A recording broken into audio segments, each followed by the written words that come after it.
In a small English town most people couldn't find on a map, one family controls a product that Michelin-starred chefs on 3 continents refuse to cook without. It isn't gold. It isn't caviar. It's salt, the same mineral sitting in a plastic shaker in your kitchen right now, selling for pennies a pound. But this salt sells for over 20 times that price, ships to more than 60 countries, and has been made by the same 4 families in the same handful of towns using methods they refuse to write down. So the real question isn't why this salt is expensive. It's why nobody has ever managed to copy it, and what that says about how real wealth actually gets built. Let's get into it. Here's what most people believe. Salt is salt. Sodium chloride is sodium chloride. Whether it comes from a mine in Ohio or a marsh in England, and any price difference is just clever marketing. That belief is technically half true, and that's exactly what makes this story interesting. Chemically, table salt and gourmet finishing salt are almost identical. But the finance and psychology of why one variety commands a 2,000% markup has almost nothing to do with chemistry.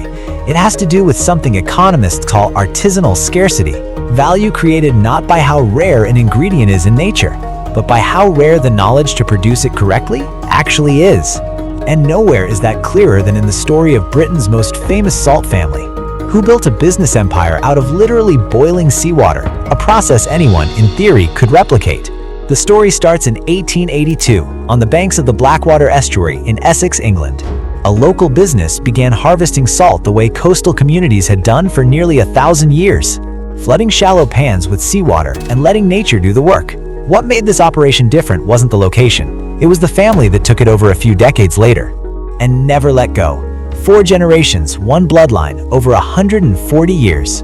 Great-grandfather to grandfather to father to son, each one inheriting not just a factory, but a formula. And that formula stayed inside the family so tightly that even now, competitors with modern equipment and unlimited budgets still can't fully replicate the result. By the time the 4th generation took the helm in the early 2000s, the family's salt was sitting in the pantries of the world's most demanding professional kitchens, carrying a royal seal of approval and moving through more than 60 countries, all while still being harvested, essentially by hand. Here's the part that actually explains the price tag. The process starts with seawater pulled from the estuary during a spring tide, when salinity is at its highest. That water is filtered, then moved into open pans and heated very gently over low flame, not boiled hard, which would create fine, uniform crystals like the salt in your shaker. Instead, the slow, controlled heat allows large, irregular, pyramid-shaped flakes to form naturally on the surface, which are skimmed off by hand before they sink. Get the temperature or timing even slightly wrong, and you get ordinary salt instead. That timing is the family secret. It's never been fully written down, patented, or licensed.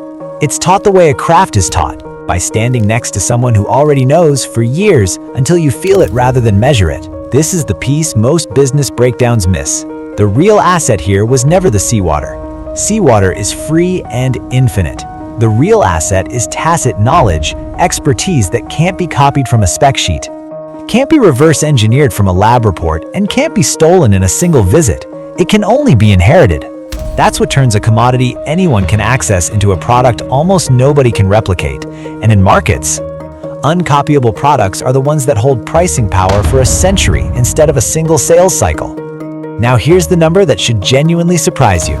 Research on family-owned businesses consistently finds that roughly 70% don't survive the handoff from the founding generation to the second. By the 3rd generation, survival rates fall into the low double digits.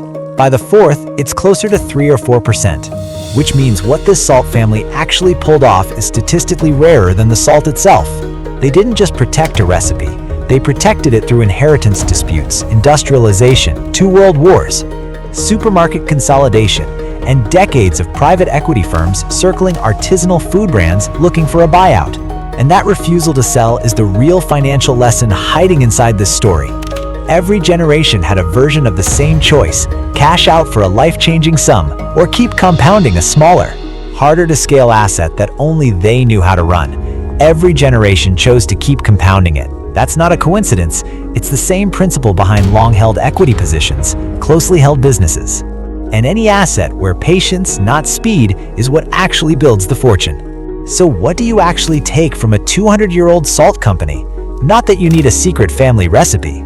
It's that scarcity you can manufacture yourself through skill, consistency, and time is worth more than scarcity you simply stumble into. Commodities compete on price, expertise compounds on reputation, and the businesses, careers, and even personal finance strategies that survive 4 generations are almost never the ones chasing the fastest exit.